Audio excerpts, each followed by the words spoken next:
अस्सलाम वालेकुम। मेरा नाम राशिद है और आज के इस ट्यूटोरियल में एबीएस का फार्मूला मैं आपको बताने जा रहा हूँ। ये फार्मूला हम क्यों यूज़ करते हैं, सबसे पहले तो मैं उसका एरर बताऊँगा, ठीक है, कि ऐसा कौन सा एरर है जिसकी वजह से हमें ये फार्मूला यूज़ करना पड़ता है। अभी आप यहाँ पे देख सकते हैं कि यहाँ पे टारगेट था 180, 150 अचीव हुआ, 30% का एरर था, ठीक है।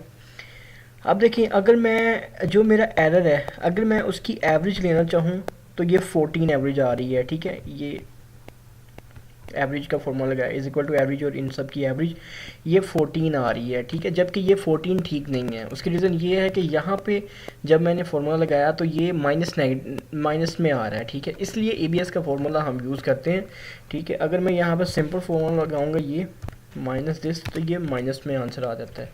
तो इस एरर को ख़त्म करने के लिए हम एबीएस का फार्मूला लगाते हैं, ठीक है, ये और ये, तो ये जो है वो पॉजिटिव में इसका जवाब आ जाता है, ठीक है, इसको पॉजिटिव में कन्वर्ट कर देता है। और अगर अब मैं यहाँ पे एवरेज का फॉर्मूला लगाऊंगा, ठीक है, तो ये मेरा जवाब 24 भी ठीक आएगा, ठीक है।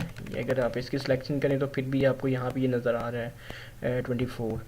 तो यही एबीएस का मैंने आपको आज बताना था, वो मैंने आपको बता दिया है। अब आपको क्या करना है, आपको ये करना है कि सबसे पहले मेरे चैनल को सब्सक्राइब करना है, सब्सक्राइब करें, फीडबैक दें। फीडबैक बहुत कम आ रही है मुझे, आप मुझे फीडबैक देंगे तो मेरा मोटिवेशन लेवल जो है ना वो इंक्रीज़ होगा।